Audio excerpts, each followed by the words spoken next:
Dan ibu-ibu yang dirahmati Allah, orang-orang hebat, ya semisal para nabi dan rasul, mereka orang-orang yang pandai memanfaatkan seluruh sisi kehidupannya, seluruh urusannya untuk menjadi peluang besar mendapatkan limpahan pahala di sisi Allah Subhanahu wa ta'ala. Ibu tahu Rasul pertama siapa? Rasul pertama siapa? Nabiullah Nuh alaihi salam. Di antara sifat yang Allah jelaskan tentang Nabi Nuh alaihi salam, Nabi Nuh itu dikatakan sebagai abdan syakura. Ada di surat Al-Isra ayat ketiga. Innahu kana abdan syakura. Sesungguhnya dia, yakni Nuh alaihi salam, adalah hamba Allah yang banyak bersyukur. Hamba Allah yang banyak bersyukur. Dijelaskan oleh para mufassir, annahu kana idza labisa thawban hamidallah wa idza akala ta'aman hamidallah wa idza syariba syurbatan hamidallah wa idza labisa na'lan hamidallah. Kenapa Nabi Nuh itu digelari abdan syakura? Karena ternyata apabila beliau pakai baju, apabila beliau makan, apabila beliau minum, pakai sendal, beliau selalu bertahmid kepada Allah Subhanahu wa ta'ala. Maknanya apa di sini, ibu-ibu yang dirahmati Allah? Yang kecil-kecil saja disyukuri, bagaimana lagi yang besar-besarnya? Sekedar makan, sekedar minum, sekedar pakai sendal, ya sekedar pakai baju, beliau selalu mensyukuri nikmat-nikmat tersebut yang mungkin dipandang oleh kebanyakan manusia bahkan itu bukan nikmat sama sekali. Nah di sini ini keteladanan dari para nabi dan rasul. Kalau kita mau pisahkan banyak lagi. Hampir seluruh para nabi dan rasul memberikan keteladanan bagaimana perkara-perkara kecil yang sering diremehkan oleh sebagian manusia itu ternyata menjadi peluang besar untuk mendapatkan limpahan pahala, untuk mendapatkan ridha Allah Subhanahu wa ta'ala. Begitu. Ibu kalau pakai baju suka bersyukur tidak? Kalau lagi ingat ya, baca doa. Kalau lagi ingat itu, baru selesai pengajian itu biasanya ingat. Nanti hari kedua asal blus saja, asal pakai. Lupa baca alhamdulillah alladzi kasani hadza wa razaqanihi min ghairi haulin minni wala quwwah. Kalau kita makan suka bertahmid tidak? Kalau sedang ingat ya, fokusnya nambah piring kedua. Kenapa? Baru selesai bikin rendang Ustaz. Ada yang baru selesai bikin sop kontrol, coto Makassar, masih banyak daging kurban. Lupa selesai makan, alhamdulillah. Baik, ibu-ibu yang dirahmati Allah. Jadi ternyata urusan makan, urusan minum itu bisa menjadi peluang untuk menggapai ridho Allah Subhanahu wa ta'ala. Artinya di sini ada harapan besar. Dari perkara-perkara kecil ternyata menjadi besar di sisi Allah Subhanahu wa taala ketika kita memiliki ilmunya, memiliki adabnya dan mempraktekannya. Baik. Kita akan ambil beberapa pelajaran yang lain.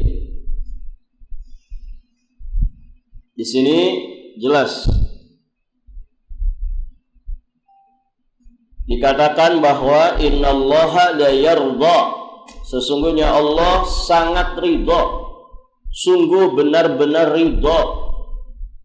Berarti di sini ada itsbat sifatir ridha, penetapan sifat ridha bagi Allah Subhanahu wa taala yang sesuai dengan kelayakan Allah sebagai Rabb yang maha agung dan maha mulia.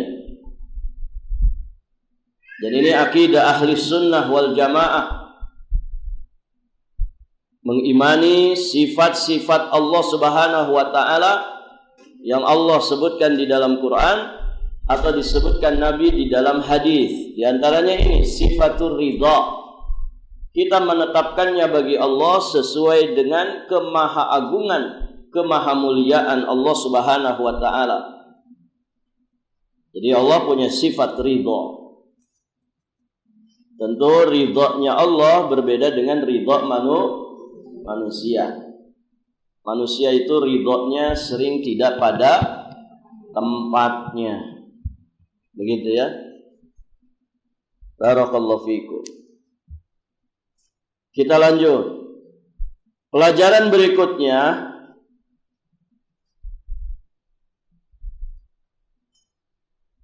dari sini seorang muslim hendaknya berusaha mencari ridha Allah, karena Allah itu punya sifat ridha kepada para hambanya, sebagaimana Allah juga punya sifat murka kepada para hambanya yang memang pantas dimurkai. Maka seorang mukmin mesti berusaha mencari ridha Allah Subhanahu wa taala, bahkan dengan perkara-perkara yang sering diremehkan manusia, seperti dalam hal makan dan minum, dalam hal berpakaian, bersandal, bahkan berhias. Karena ibu-ibu hari-hari berhias, kan begitu. Nah itu kalau dipakai adabnya bisa jadi pahala, bercermin ya, menjadi pahala. Kenapa? Dipakai adabnya, dibaca doanya, bukan bercermin untuk menghasilkan ujub. Memang saya ini cantik, di RT ini rasa-rasanya saya paling cantik. Bahkan ada yang kayaknya sebalik papa. Barakallahu fikum. Baik, ibu-ibu yang dirahmati Allah, dia berhias, dia makan, dia minum, dia berjalan, bahkan urusan buang hajat, keluar masuk WC, semuanya dia ikhtiarkan untuk bisa menjadi ridha Allah Subhanahu wa taala dan limpahan pahala di sisinya.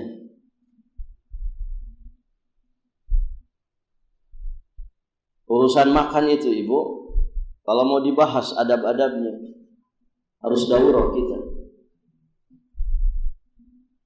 Adab-adab makan. Artinya bagi seorang muslim itu, luar biasa makan itu. Bukan sekedar memanjakan lidah, tapi lebih dari itu, ada keberkahan di dalamnya, ada wasilah untuk kita kuat taat kepada Allah Subhanahu wa ta'ala. Ibu tahu hari-hari kemarin disebut hari-hari apa itu? Ayyamut Tasyrik, kan begitu ya? Tanggal 11, 12, 13. Ya, Ayyamut Tasyrik, ayyamu aklin wa syurbin wa dzikrin lillahi ta'ala.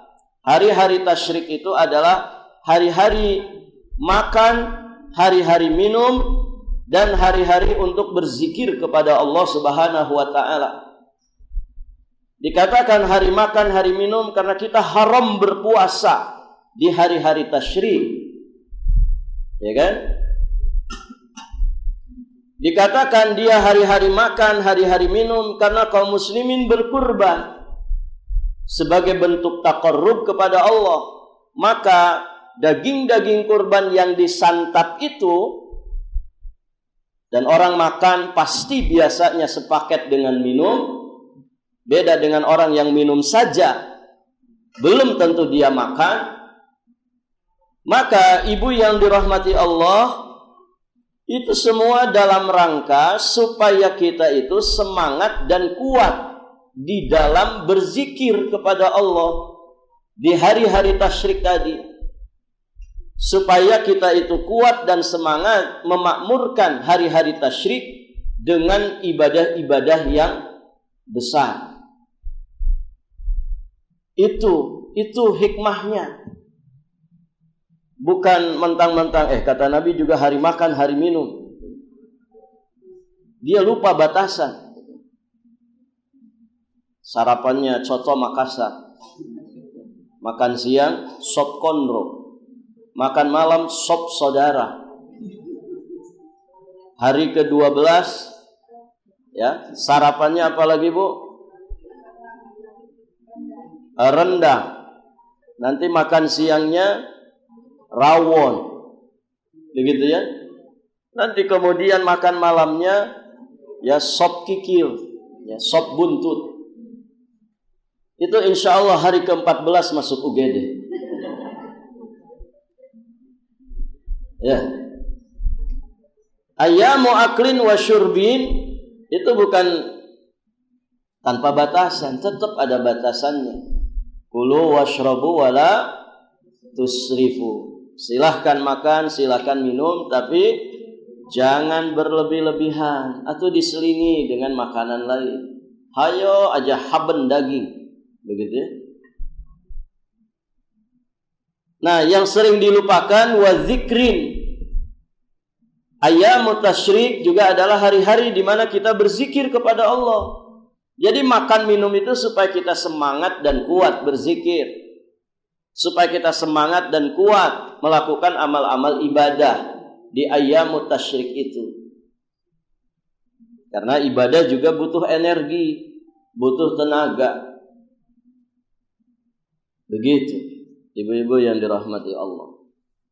Jadi ada ridha Allah di dalam urusan makan kita, di dalam urusan minum kita. Caranya bagaimana? Ikuti petunjuk Nabi, laksanakan adab-adab terkait dengan makanan dan minuman yang telah diajarkan oleh Rasulullah sallallahu alaihi wa alihi wasallam. Nah, di antaranya disebutkan dalam hadis ini bertahmid, mengucapkan alhamdulillah. Sebelum minum baca bismillah. Setelah minum alhamdulillah. Jangan sampai ya itu cangkir, gelas lepas dari bibir kita, diletakkan di tempatnya kecuali kita mengucapkan alhamdulillah. Baik, ibu-ibu yang dirahmati Allah, bertahmid. Kalimat alhamdulillah itu Masya Allah, fadilahnya besar. Apa kalimat alhamdulillah kalau kita sebutkan, Bu? Fadilahnya. Ibu suka ngucapin kalimat tahmid? Apa fadilahnya? Kalau ibu ngucapin alhamdulillah, di antara fadilahnya apa? Walhamdulillah, kata Nabi, tamlaul mizan.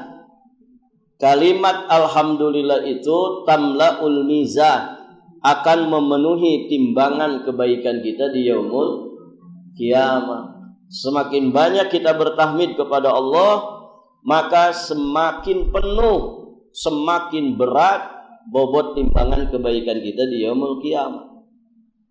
Dan enteng banget itu. Ibu sekali duduk di sini 1 jam, kalau ibu fokus bertahmid aja sambil dengerin kajian, kira-kira dapat berapa ribu? Banyak sekali. Coba kita ucap alhamdulillah. Berapa menit itu, Bu? Ada 5 menit? Alhamdulillah 1 detik. Hanya 1 detik. Alhamdulillah enteng dan ringan. Tapi kenapa ya mulut kita ini, lidah kita ini sangat keluh, susah gitu ngucapin alhamdulillah itu. Ketemu orang sukanya ngeluh aja, nggak ada tahmid-tahmidnya. Aduh susah ini, hujan terus, dagangan saya nggak laku. Tiap ketemu orang ngeluh aja.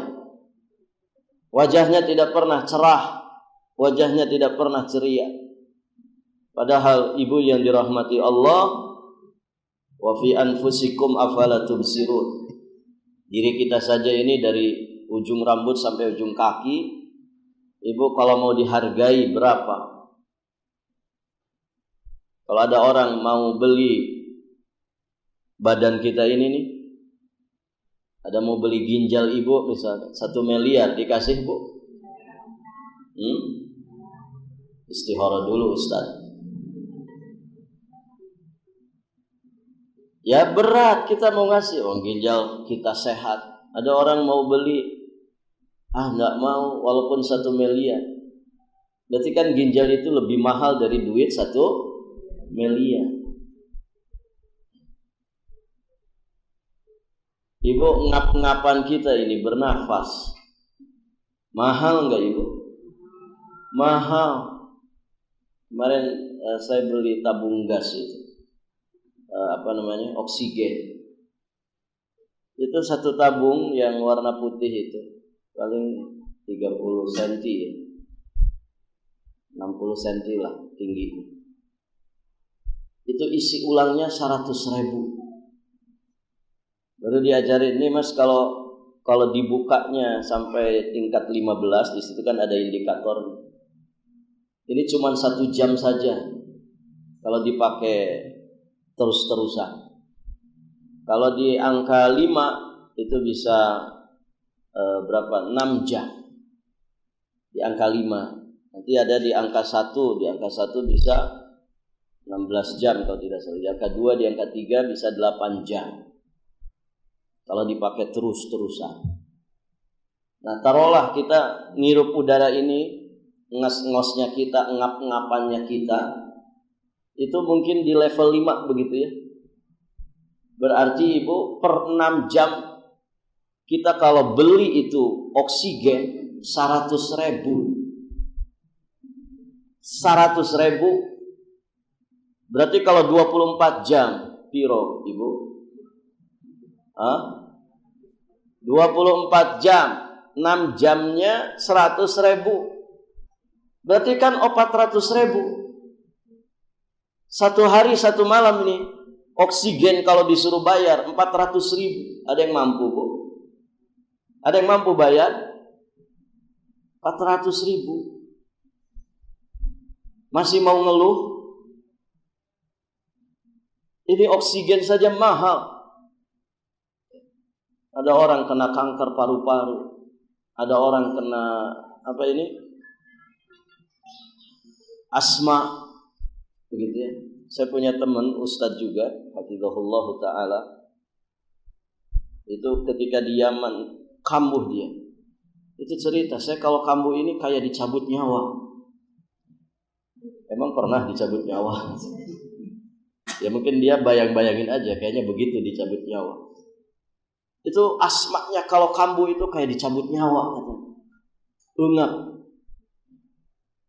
Masya Allah Ibu, kita nafas ini lega, begitu ya, nggak ada hambatan. Alat-alat pernapasan kita sehat.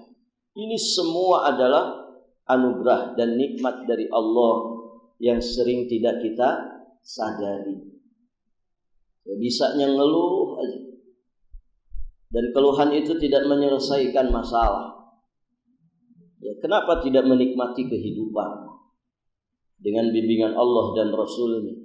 Banyak bersyukur, banyak bertahmid, bahkan dalam hal-hal yang kecil, apalagi dalam perkara-perkara yang besar.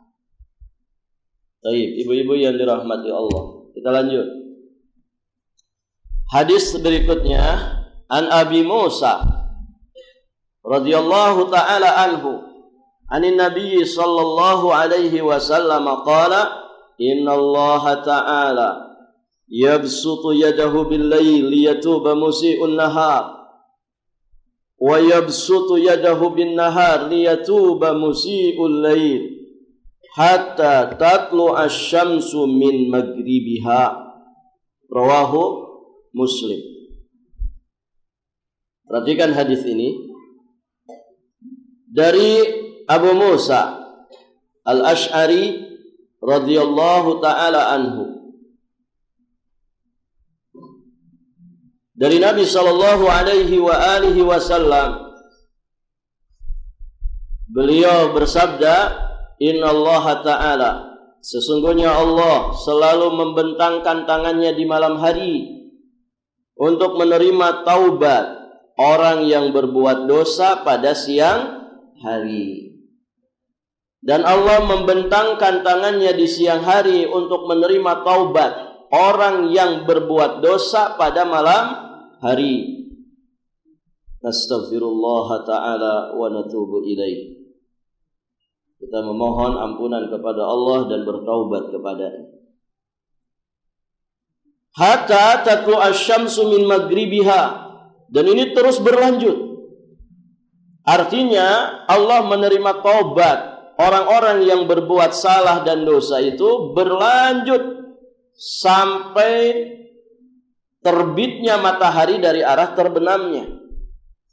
Baik, ibu-ibu yang dirahmati Allah, hadis ini jelas, sangat nampak sekali kaitannya dengan bab roja. Bagaimana Allah Subhanahu wa ta'ala memiliki minnah azimah, yakni anugerah yang begitu besar untuk para hamba-Nya. Apa anugerah besar untuk para hamba-Nya dalam hadis ini, yang kemudian nanti menghasilkan harapan yang begitu besar? Ampunan. Bahwa Allah itu yaqbalut taubah. Allah Subhanahu wa ta'ala itu menerima taubat dari para hamba-Nya selama mereka itu mau bertaubat kepada Allah Subhanahu wa ta'ala. Ibu bisa lihat di surat At-Taubah ayat 104. Alam ya'lamu annallaha huwa yaqbalut taubata an ibadih wa yakhudhu sadaqat wa annallaha huwa tawwabur rahim. Tidakkah mereka mengetahui bahwasannya Allah menerima taubat dari para hamba-Nya dan juga menerima zakat, dan bahwasannya Allah adalah penerima taubat lagi Maha Penyayang. Salah satu di antara nama Allah yang husna, Allah itu memiliki nama At-Tawwab. Apa artinya At-Tawwab? Zat yang maha menerima taubat. Ada 11 kali penyebutan di dalam Al-Quran dari nama Allah At-Tawwab ini. Artinya terulang sampai 11 kali. Dan ini juga memberikan harapan. Seorang mukmin wajib mengimani nama Allah yang husna ini, yang terkandung sifat sempurna di dalamnya, bahwa Allah itu maha menerima taubat. Baik, ibu-ibu yang dirahmati Allah, tentu ya dengan syarat-syaratnya. Begitu kan? Syarat taubat apa, Ibu?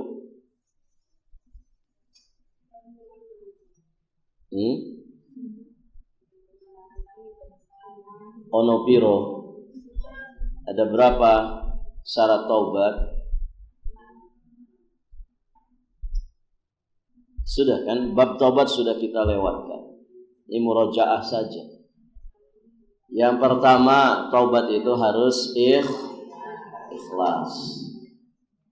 Karena dia ibadah. Saking besarnya amalan taubat, nanti ada pintu taubat di surga. Babut taubah. Jadi harus ikhlas. Yang kedua, istighfar. Harus ada mohon ampun sama Allah. Ampun ya Allah. Ucapkan istighfar, terutama sayyidul istighfar. Karena itu istighfar yang paling utama. Yang ketiga, berazam untuk tidak mengulangi perbuatan yang sama dari dosa. Kemudian yang keempat, an-nadam, menyesali perbuatan dosanya, nyesel bang. Ya, sebagian ahlul ilmi itu menggambarkan nyeselnya orang tobat itu harus melebihi nyesalnya seorang ibu yang mukul anaknya, tidak niat membunuh, hanya mukul, tapi ternyata anaknya sampai terbunuh gara-gara pukulannya. Kalau ada seorang ibu-ibu, dia mukul anaknya karena mungkin anaknya mucin, nggak niat membunuh, tiba-tiba pukulannya ini bikin dia mati, nyesel gak itu si ibu itu? Pasti nyesal. Nah, orang tobat itu nyesalnya harus lebih-lebih dari itu, penyesalan yang mendalam. Apalagi tarkul maksiat, meninggalkan maksiatnya. Ya, jangan bertaubat tapi sambil taubat, ya Allah taubat, tapi sambil berbuat dosa. Ya, tidak boleh. Ada laki-laki melihat wanita yang menarik dalam pandangannya, sambil istighfar tapi dipelototin. Astagfirullah, dipelototin sama dia. Ya, tidak berlaku. Istighfar Anda tidak berlaku.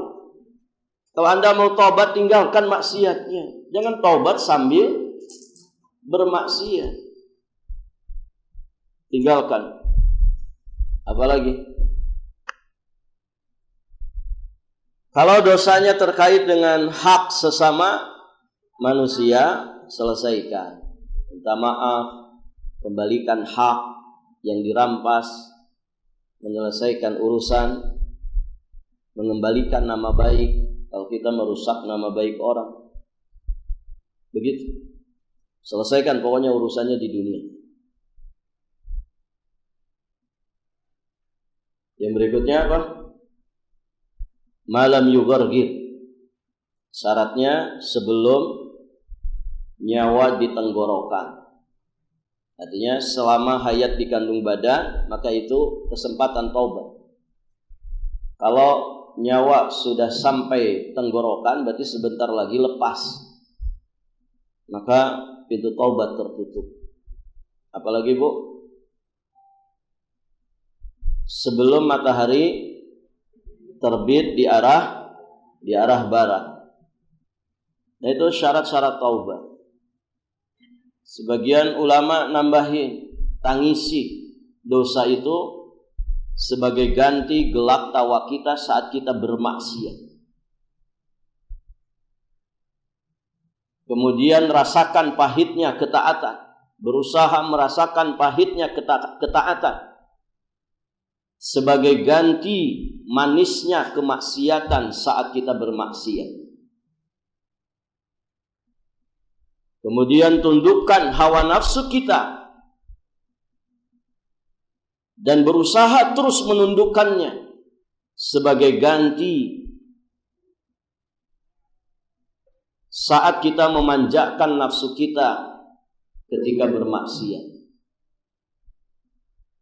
Nah, itu ditempuh syarat-syarat itu, sehingga taubat kita dikatakan sebagai taubat nasuha.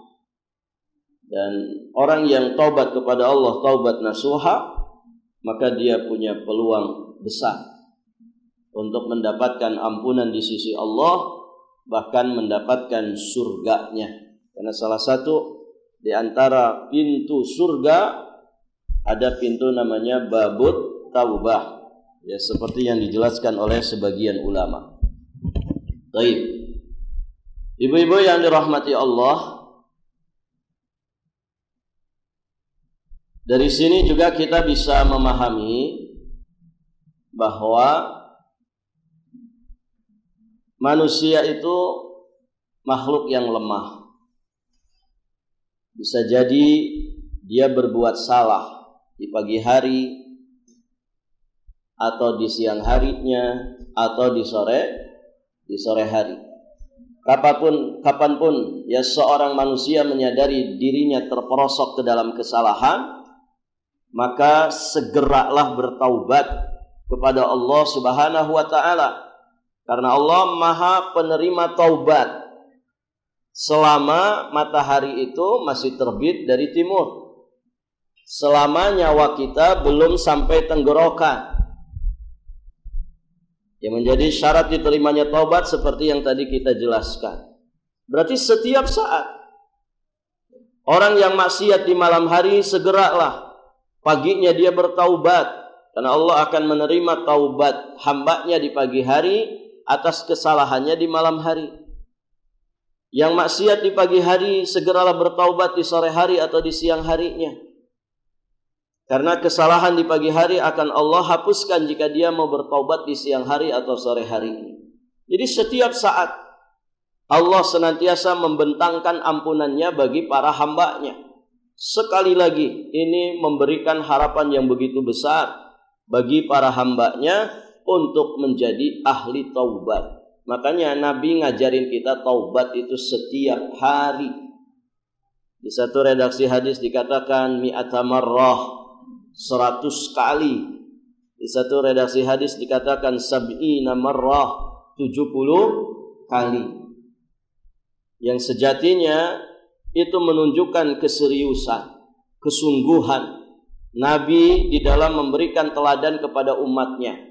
Kalau saya saja, ya, seorang Nabi, seorang Rasul yang diampunkan dosa-dosanya yang lalu dan yang akan datang, masih sedemikian rupa taubatnya, maka lebih-lebih kalian harusnya lebih maksimal.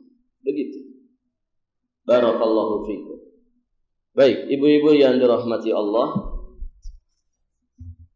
hadis berikutnya panjang banget.